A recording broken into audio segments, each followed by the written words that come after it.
no mercado há 10 anos, com gestão de recursos já há 5 anos. Então, essa é a dinâmica aqui. A gente tem, enfim, uma série de produtos e serviços que a gente presta para os clientes, e a ideia é a gente poder apresentar um pouco disso para vocês. Eu sou Mário Melilli, eu trabalho na área comercial aqui na Portugal, eu cuido da prospecção dos clientes, toda a parte de captação de recursos e distribuição dos nossos investimentos. Eu estou no mercado financeiro há mais de 20 anos e passei por grandes instituições financeiras aí como Safra, Citibank, Santander e Itaú. Quando eu trago um cliente para Portugal, a gente toma todos os cuidados na hora de elaborar uma carteira, né? E como é que a gente começa isso? Pelo perfil do investidor, que a gente chama de suitability. Suitability nada mais é do que identificar o perfil, né? Para a gente ofertar os produtos adequados, né? Então a gente vai entender prazo que esse investidor pretende ficar alocado, se ele aceita risco. Um ponto muito importante é o prazo, porque o prazo vai determinar se a gente faz uma alocação mais conservadora, mais líquida, né? A liquidez é um fator decisivo também na hora da escolha dos investimentos. Tem investimentos que têm carência de anos, até 5 anos. Então se a pessoa, não, eu recebi um valor aqui, mas é para comprar um apartamento daqui 3 meses, eu não posso ofertar um investimento que tem carência de 3 anos, de 5 anos. Então é importante conhecer o cliente, diagnosticar aí os seus objetivos para fazer a alocação mais assertiva possível. Exatamente. Assim, depois de você definir o perfil de cliente, o perfil de investidor de cada cliente, você tem que definir também a volatilidade que cada cliente aceita. Então, dependendo do produto, dependendo de como aquele ativo vai se comportar no mercado, você vai ter um risco maior ou menor para montar o portfólio do cliente. Então, para um cliente mais conservador, a gente vai levar em consideração ativos de pouca volatilidade, que também não tem muita exposição à bolsa de valores, por exemplo, que é um ativo que varia bastante no dia a dia. Tá? Então, assim, sempre proteger a carteira também com dólar, proteger a carteira também com ouro, montar um portfólio com que o cliente tenha uma rentabilidade bacana em longo prazo e que reduz o risco também de curto prazo. Essa é a ideia. O diferencial aqui na Portugal Investimentos, a gente faz um mapeamento, né? Quando eu trago um cliente de mercado, a primeira coisa que a gente faz é analisar o portfólio. Como é que está a carteira? É fazer um diagnóstico, né? Se ela está alinhada com o cenário atual, se está calibrado os riscos daqueles ativos, né? Se está adequado com o perfil daquele cliente, que é muito comum, né? Tá desbalanceado, o risco elevado ou produtos que não são atrativos. Então isso é importante. A área do Ricardo faz esse diagnóstico para equilibrar a carteira, né? Isso é o primeiro passo que a gente traz quando traga um investidor para casa, é fazer um levantamento do seu portfólio. Depois a gente apresenta um plano, né? Um plano de ação para buscar um retorno melhor e com menos volatilidade. Essa é a ideia, você ganhar mais com menos risco, né? Esse é o objetivo que a gente traça aqui para a carteira. Sim, e além da parte de diversificação entre os ativos Brasil, a gente também pode acessar mercados externos. Então, por exemplo, os melhores fundos que performaram em 2020, apesar do coronavírus, foram os que estavam melhor diversificados. Então, por exemplo, um setor que a gente gosta bastante aqui na Portugal é o setor de tecnologia, que possuem ações negociadas na Nasdaq. Então, é uma bolsa puramente de tecnologia e que performaram muito bem, apesar do Covid ter atrapalhado bastante os investimentos de todo mundo. Então, falando aqui de algumas, Tesla, Microsoft, Oracle, Apple. Então, assim, foram ações que, apesar de terem sofrido um pouco durante o período de pandemia, foram empresas que voltaram com uma força muito forte. Como a Zoom, por exemplo, que a gente tem feito bastante reunião por aqui para falar com os clientes, foi uma ação que performou muito bem. Então, a tecnologia tem se mostrado uma grande aliada para poder ser o hedge também da carteira, fazer a proteção dos investimentos dos clientes. Eu acho que é muito importante o que o Ricardo faz, a seleção do portfólio, Eu aqui na área comercial acho que também é importante o cliente ter disciplina, né, para fazer os investimentos constantes. Né? Aqui a área do Ricardo, ela escolhe e garimpa os melhores ativos e eu auxilio o investidor a sempre manter a disciplina de poupar, porque não adianta você ter bons investimentos e só gastar, né? Eu acho que o importante é a gente sempre ter a disciplina para poupar.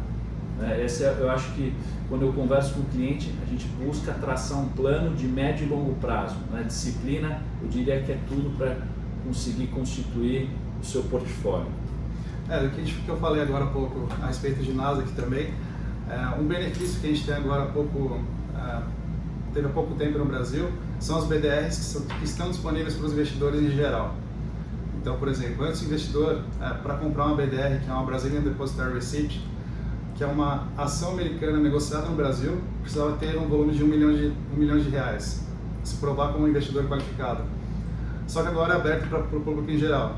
Então você, iniciando investimento, ou de repente já tendo um portfólio bacana, você pode comprar ações da Apple, Amazon, Coca-Cola, Disney, só para citar algumas, pela Bolsa Brasileira.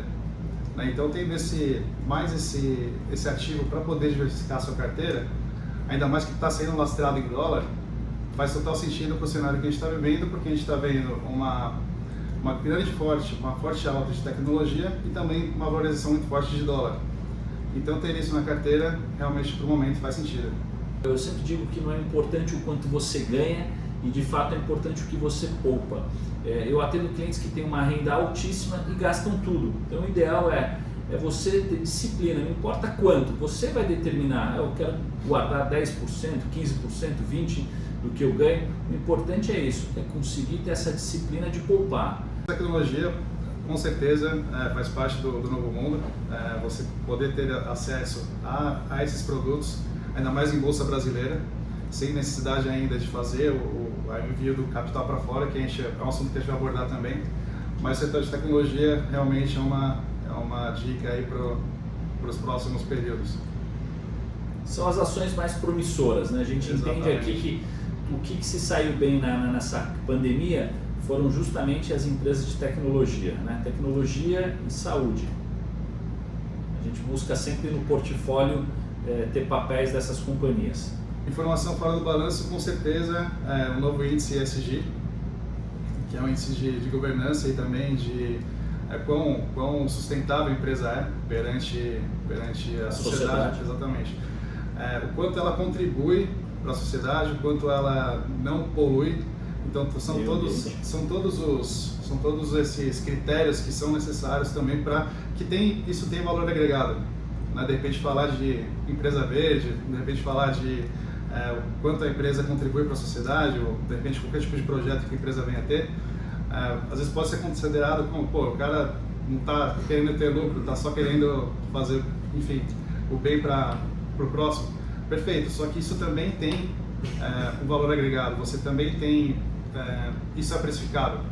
Então, empresas que estão preocupadas com isso, com certeza vão se sobressair às outras. O que é interessante verificar é o quão substituível a empresa é.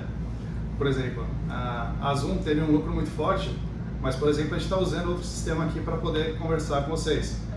Então, assim, apesar da Zoom ter esse upside muito grande durante esse período de 2020... É fácil de ser copiado. Exatamente, é fácil de ser copiado. O Google Meeting, enfim, um Skype que já existia, já existem outras plataformas que oferecem o mesmo produto. Então, quando a gente olha uma companhia que é fácil de copiar rapidamente, a gente toma mais cuidado porque ela pode ter um upside rápido, mas depois também desvalorizar. Exatamente. Por um outro lado, a Tesla foi pioneira na construção de carros sem necessidade de combustível e vai demorar um pouco ainda para as montadoras chegarem nesse mesmo nível da Tesla, por exemplo. Então são perspectivas que a gente olha para as empresas na hora de fazer o investimento. Ações americanas negociadas no Brasil, por que um investidor enviaria os recursos para fora? Uma das perguntas que o pessoal faz. Bom, o envio do recurso para fora para fazer investimentos no exterior é extremamente importante porque você está diversificando não só em moeda, mas como também como segurança da economia. né, você ter fazer um investimento em um país bem mais estável que o Brasil, nesses últimos períodos a gente passou bastante turbulência, a gente consegue ter acesso a países com estabilidade política e também estabilidade de moeda. Então não está exposto à inflação, esse tipo de contratempo que o investidor acaba passando. Então diversificar também, não só em ativos, mas também geograficamente. Isso. Essa é a ideia. Isso, a gente sempre, de longa data que eu estou no mercado financeiro, todas as instituições financeiras que eu passei, a gente tinha um número que é aproximadamente entre 25% e 30% do patrimônio investido em moeda forte, em país forte, justamente para ter essa proteção. Esse é o objetivo da diversificação geográfica. Quando a gente sai do Brasil, é risco Brasil. O brasileiro até tem uma característica interessante, são um dos poucos investidores, né, que ele concentra todo o capital no Brasil. As famílias têm esse hábito, talvez por não ter passado por grandes crises como passou a Argentina, a Venezuela, os nossos vizinhos. Qualquer argentino, ele tem um investidor, ele tem já uma grande parcela fora da Argentina. Por quê? Porque por todos os problemas que eles já passaram e estão passando, né, inclusive agora, então ele já tem essa preocupação em investir lá fora para quê? Para quando tem uma crise, ele tem o seu patrimônio, um pedaço blindado do risco país. Essa é a importância da diversificação geográfica e em país forte, moeda forte. Exatamente. E além da parte de diversificação, você pode ter acesso à alavancagem também de recursos. Então, por exemplo, você monta uma carteira lá de $1 milhão lá fora, você pode pegar esse $1 milhão, utilizar como lastro para tomar em francos suíços para investir em euro, em ativos lastreados em euro. Então você tem uma gama, uma possibilidade muito grande de investir em outros ativos, em outras moedas e em diversos países, principalmente via Suíça. Geralmente essa transferência, investimento lá fora é recomendável para fazer por uma holding. Através da holding você vai conseguir colocar a empresa em nome da sua família e eles como beneficiários. Então o investimento já seria transmitido dessa forma, recebendo as ações da holding que compõem o portfólio do seu investimento lá fora, compondo o portfólio do investimento lá fora. Então dessa forma você consegue ter a transmissão de patrimônio sem ter nenhum tipo de entrave quanto a isso. Eu acho que o mais importante é você sempre procurar empresas, bancos e corretoras credenciadas à CVM e buscar ativos que sejam não seguros. Eu acho que o modismo é muito perigoso, né? Por exemplo, Bitcoin, né? Se fala muito em Bitcoin. A gente tem muito receio com esse ativo. Ele não é regulamentado pelo Banco Central, CVM, você não compra um imóvel com Bitcoin, um carro, você não vai na padaria, ninguém aceita Bitcoin. Então, as criptomoedas ainda, por exemplo, estão na moda, mas a gente tem muita cautela, a gente não recomenda. Então, o investidor, quando ele vai começar, é importante ele começar com os investimentos mais tradicionais. Começa com uma renda fixa, eu não tenho nada, vou começar, meu primeiro investimento. Começa mais conservador, depois vai para os multimercados. E aí a gama que hoje existe no mercado financeiro é muito ampla. Existem fundos imobiliários, existem fundos de ações, tem ação pura. Então, começar sempre com os investimentos mais seguros e tradicionais e, num segundo momento, buscar investimentos alternativos e de risco. Mas sempre tomar muito cuidado com o que é da moda. No passado, talvez o pessoal, essa turma não conheça, mas existia boi gordo, que era investir em boi virtual, né? Quebrou, faliu, muita gente perdeu dinheiro. Avestruz, tá cheio de coisas aí no mercado, vende muita coisa, que é um perigo, né, se a gente realmente não conhece. Eu acho que é importante na hora de tomar a decisão buscar informação do que eu vou comprar. Eu quero fundo imobiliário. Antes da pandemia também era um ativo que estava voltando com força total. Em cenário de juros baixos é um ativo atrativo, mas tem que entender o que vai comprar, entender as regras do produto, tributação, para não cair em nenhuma armadilha e depois aí perder dinheiro. O objetivo é evitar a perda do dinheiro. Aqui na Portugal a gente tem a premissa que desde o dia que eu entrei é preservar o capital do cliente. Então assim, cuidar do seu patrimônio. A gente trabalha tanto para conseguir isso, então você trabalha, faz sua economia e você quer o quê? Preservar o seu capital. Então tem que tomar cuidado com essas coisas aí que saem na mídia, novidade, que não é seguro. Em questão de day trade, você monta seu setup e testa seu setup com o recurso que você tem para ver se aquele modelo está funcionando. Então assim, são diversas ferramentas que são bastante úteis, tá? Na análise técnica. Então é importante não confundir a análise técnica com também o day trade, que é a negociação de ações, comprar no dia e vender no mesmo dia.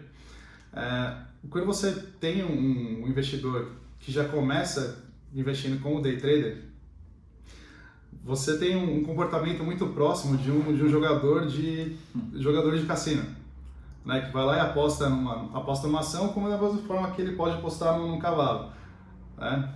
Ele vai comprar aquela ação esperando que ela tenha um desempenho fenomenal. Então assim, muita gente quando começa a investir com um day trade, acaba quebrando. Então cuidado que precisa ser feito. Como que é legal utilizar a análise técnica?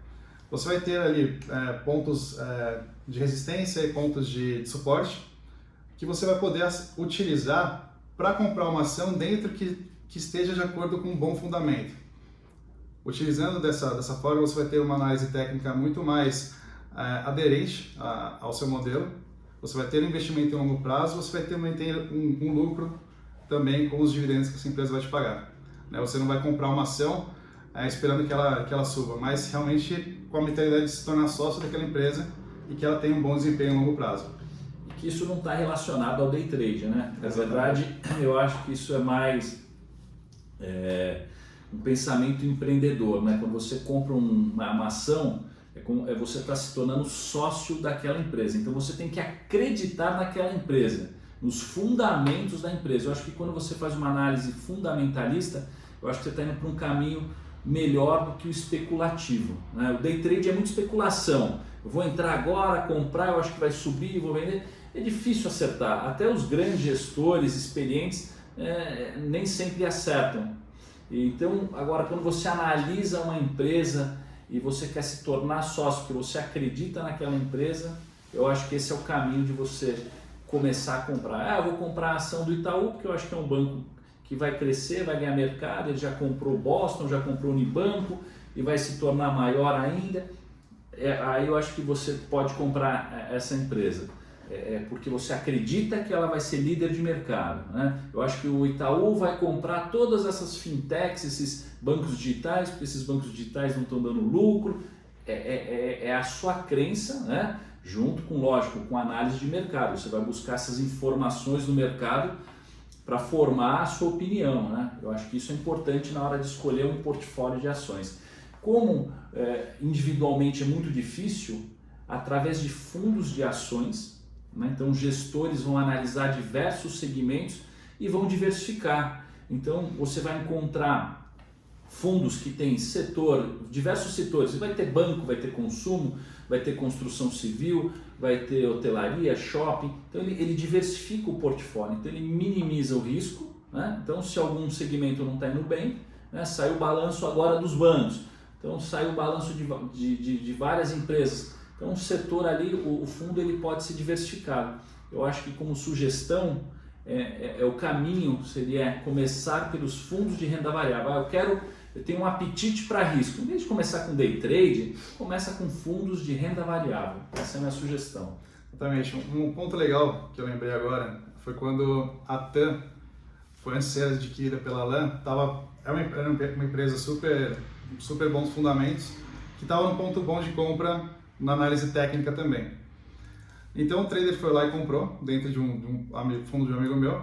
Só que assim, ele está esperando uma rentabilidade de 10%, só que após a compra da LAN, a ação estourou. Falou, bom, por que eu não posso vender, já que agora já atingi meu objetivo com aquela ação? Então, day trade, dentro desse cenário de bom fundamento e bons pontos de compra dentro da análise técnica, faz sentido. Então, respondendo a sua pergunta aí, day trade só quando tiver realmente um bom fundamento e a ação subir muito mais do que do que estava sendo esperado. Se você começar a estudar agora para fazer day trade e acertar as posições para viver de day trade, a probabilidade de 3%. Assim como a IPO, eu acho que eu vou também passar a bola aqui para o CIO para falar um pouquinho de IPO. Acho que é importante o cliente, esses jovens aí que estão começando a se formar aí, saber um pouquinho o que é o IPO. Conta para eles o que é o IPO, Rick. O IPO é o Initial Public Offer, a oferta inicial de ações. É quando a empresa abre capital na bolsa. Isso também traz muitos investidores procurando diversificar o patrimônio, mas também muitos especuladores querendo ganhar com por ter muita entrada dentro do IPO, dentro daquela ação. Geralmente o preço vai subir muito mais do que outra ação que está sendo negociada. E outro movimento também que é muito comum das empresas depois que abre o capital é fazer uma nova abertura uma nova emissão de ações que é chamado follow-on, que são novas ações daquela mesma empresa que já tem capital aberto emitindo novas ações. Então, dentro desses dois movimentos pode atrair muito investidor buscando a longo prazo, como também outros especuladores. Mas o que é importante assim dizer é que também lembrar da palavra risco, né? Todo investimento tem um grau de risco. E isso é um ponto importante a levar em consideração. Qualquer investimento tem risco. Então isso é importante porque é muito comum quando o investidor procura lá o seu banco, né? E o gerente fala, não, olha, pode aplicar que isso aqui não tem risco. Isso é importante, tudo tem risco. Exatamente. O ativo que a gente pode considerar praticamente livre de risco, no mês passado teve uma rentabilidade negativa em cima das LFTs, que é a letra financeira do Tesouro. Então, assim, garantir que alguma coisa não tem risco realmente é muito arriscado, você garantir que alguma coisa não tem risco. Então, assim, para todo ativo vai ter um grau de risco e dentro do perfil do cliente isso tem que estar aderente com o grau de risco que ele pode assumir. Aceitar. Exatamente, que ele pode aceitar. Para gestão de carteiras é necessário ter o CGA, Certificação de Gestores Ambima. E o diferencial dentro do mercado é ter a certificação CFA, que aí você vai passar por 3 níveis, as provas 3 níveis são feitas em inglês. Então, realmente, um diferencial dentro do mercado é ter o CFA, mas para iniciar no mercado de gestão, ter o CGA. O Mário, por cuidar da parte comercial, ele tem outras certificações. Além de... Aí começa a básica, a inicial. O primeiro passo é uma CPA 20. Sem CPA 20, nenhum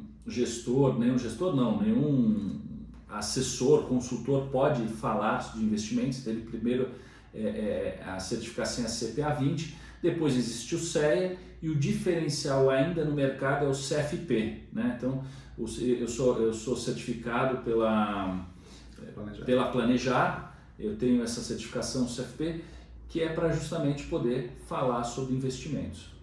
O CFP também vai te habilitar a falar com investidores qualificados, né? Exatamente. O CPA 20 te habilita a falar a respeito de investimentos e o CFP te habilita a falar sobre investimentos com investidores qualificados, que é o denominado Private Bank. Isso. Que é o nosso perfil de clientes aqui da casa. Perfeito. O aporte, com certeza. O aporte sem sombra de dúvidas. Você ter a disciplina de sempre aportar, independente do ativo, claro que você vai procurar ativos que tenham mais rentabilidade. Mas você vai buscar um preço médio. Exatamente. Por exemplo, esse ano de pandemia a gente teve 3 meses ruins, né? Foi início de fevereiro, final de fevereiro que começou a startar a pandemia. A gente teve em março um mês muito ruim, né? E setembro. Então, você não tem a bola de cristal, mas quem teve a constância de sempre fazer aportes foi pegando os meses bons, que foi abril, maio, junho, julho e agosto. A gente teve meses muito bons. Então, se você tem a disciplina constante de fazer aportes, pode ser na mesma carteira, no mesmo investimento, no mesmo fundo. Então, você vai pegar um preço médio bom. É como comprar dólar. Quando é que eu compro dólar? Sempre, né? Porque você nunca... Você vai formando o seu preço médio.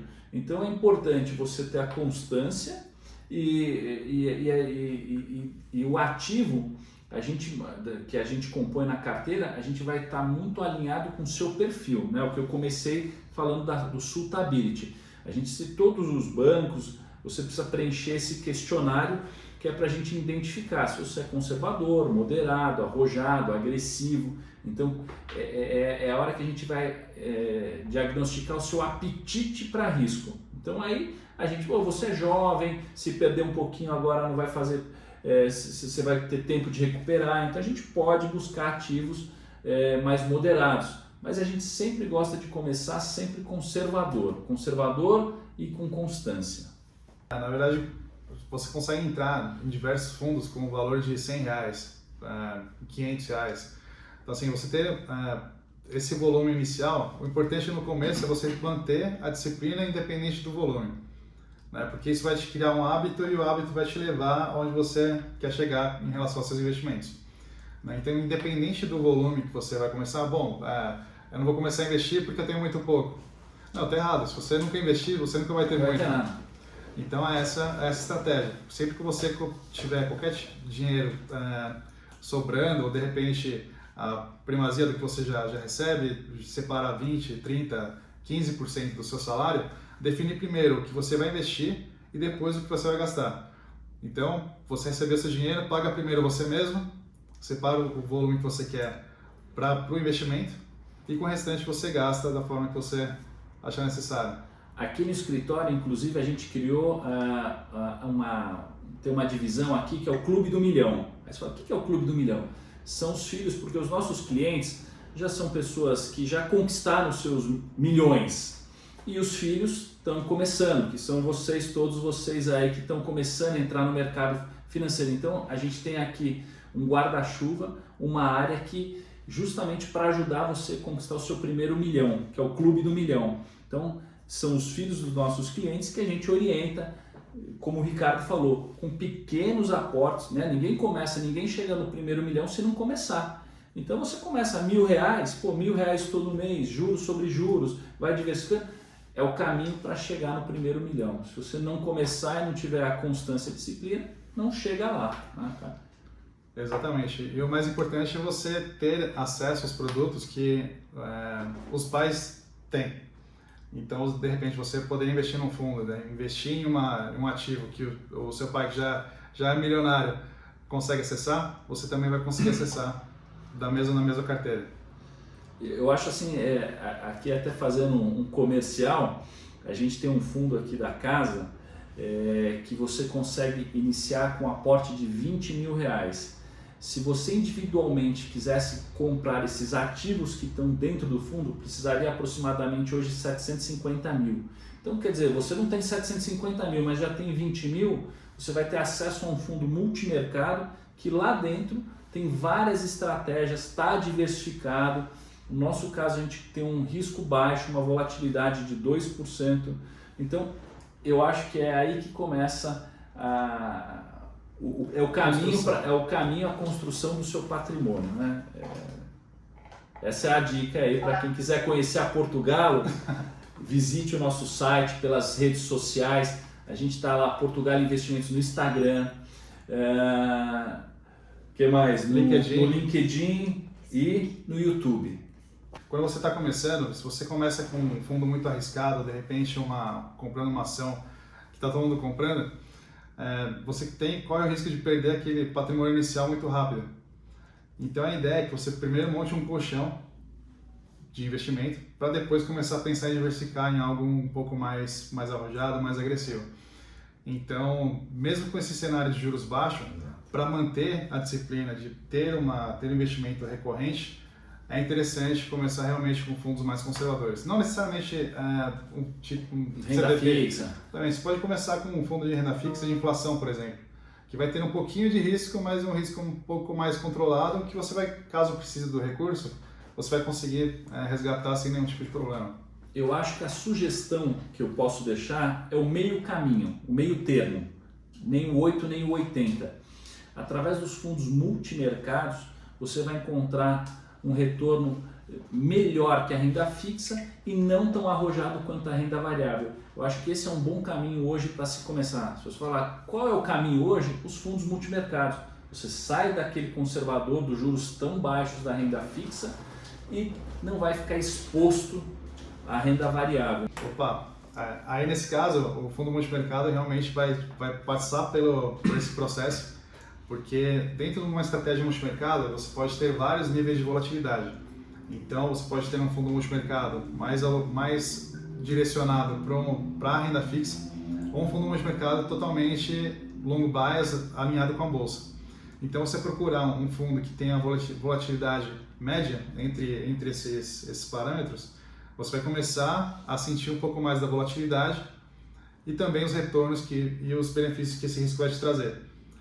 Então, caso você queira sair da renda fixa para a renda variável, passe primeiro pelos fundos multimercados e você vai ter um degrau de cada vez. Exatamente. Degrau de cada vez. Exatamente. Mesmo para os clientes mais arrojados, que tomam risco, a gente sempre tem uma parcela grande de renda fixa. Por quê? Por que a gente precisa ter renda fixa na carteira? Porque a gente pode ter algum imprevisto, né? A gente precisa ter liquidez. Imagina você põe todo o seu capital na bolsa e aí você resolve comprar um apartamento para o seu filho, né? Pensando, eu pus 1 milhão lá na bolsa, e acontece isso. E daqui a pouco, olha, esse dinheiro eu vou pôr na bolsa porque logo vai virar 1,5 milhão e o apartamento que eu quero comprar para o meu filho é 1,5 milhão. Aí ele aplica, daqui a pouco, no dia que ele encontrou o apartamento que ele precisa honrar um pagamento, ele tem 900 mil reais. Isso acontece. A gente vê muitos clientes, a gente pega inclusive muitos clientes machucados no mercado que fazem loucuras. Por quê? Porque não fez uma adequação. Então, mesmo para quem é arrojado, a gente sempre recomenda ter uma parcela conservadora na carteira. Para imprevisto, para liquidez, para o seu dia a dia, para a caixa. Então, isso é muito importante, que o pedaço que a gente vai buscar um retorno maior, a exposição a risco, ele ainda é pequeno, né? A gente na carteira hoje, renda variável, a gente está alocando hoje no máximo 10%. Caso seja um cliente extremamente agressivo, no máximo 30% de bolsa e o restante entre multimercado e renda fixa. Mas assim, extremamente agressivo, 30% de bolsa. Você não vai colocar tudo em bolsa ou não tudo em fundos multimercado que tem uma volatilidade muito alta. Um fundo multimercado é um fundo que pode investir em diversas estratégias. Tá? Começando pela questão de tributação, nos primeiros 6 meses você vai ter uma cobrança de imposto de 22,5% sobre o seu lucro naquele fundo. Ganho de capital. Ganho de capital. Depois de 6 meses ele cai para 20%. Depois de 1 ano ele cai para 17,5%. E depois... Após 2 anos? Após 2 anos, 15%. Exatamente. Então assim, essa tributação dentro do mercado de multimercado, que é o mesmo de renda fixa de longo prazo. Tá? Diferente de fundos de ações, que é sempre 15%. Exato.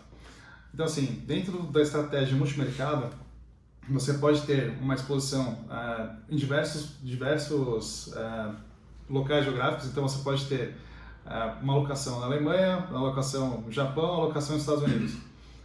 Então, dentro dessa estratégia, você também pode ter uma alocação de renda fixa. Dentro do cenário de multimercado, você pode tomar diversos níveis de risco. Então, o fundo multimercado não está atrelado a um único índice ou um único título. Você pode ter diversas estratégias para montar a sua estratégia de multimercado. E diversos ativos, né?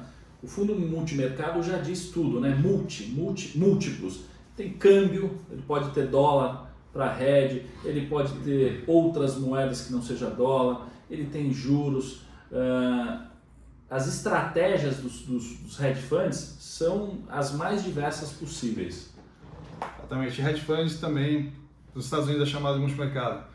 Então você pode ter essa exposição a diversas estratégias, comprando uma ação, vendendo outra. Você pode ter uma série de ativos dentro da carteira que você pode fazer acesso via um fundo multimercado.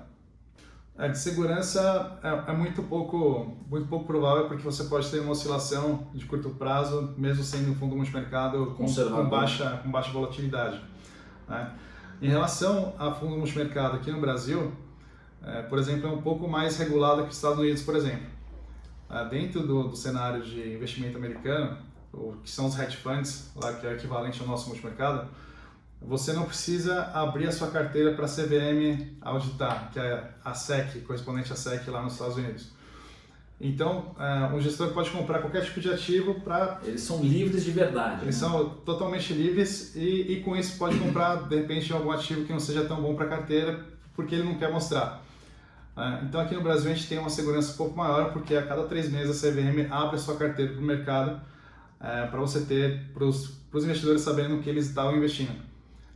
Não é divulgada a carteira em tempo real, exatamente para ninguém copiar a sua estratégia.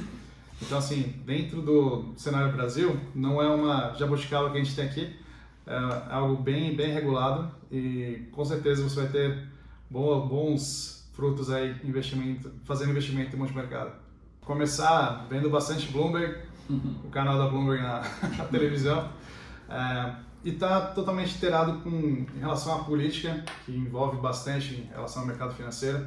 Você vai ter várias notícias ali no meio político para saber o que fazer com seus recursos, de repente indicar uma possibilidade de ter uma estabilidade maior política, que é isso que o investidor estrangeiro faz. Ele traz o dinheiro para o Brasil quando ele enxerga que tem uma estabilidade política. Então, assim, quando você tem essa visão que você pode ter uma influência muito forte de entrada de dólar no país, ou de repente uma notícia sobre algum ministro, esse tipo de coisa, tudo isso acaba impactando o mercado financeiro. Então, está sempre atento à notícia, porque qualquer fiapo de notícia vira dinheiro no mercado de capitais. As notícias, na verdade, que para a gente entender os movimentos da Bolsa, por que a Bolsa subiu, por que a Bolsa caiu, um dia eu conto para os alunos aí como é que a gente descobre isso. Mas os fundamentos básicos é justamente a Bolsa, ela precifica um evento, ela precifica hoje um evento no futuro. Então, se a gente sabe que a vacina vai sair, se sair agora no jornal que saiu a vacina e amanhã está todo mundo vacinado, a Bolsa sobe.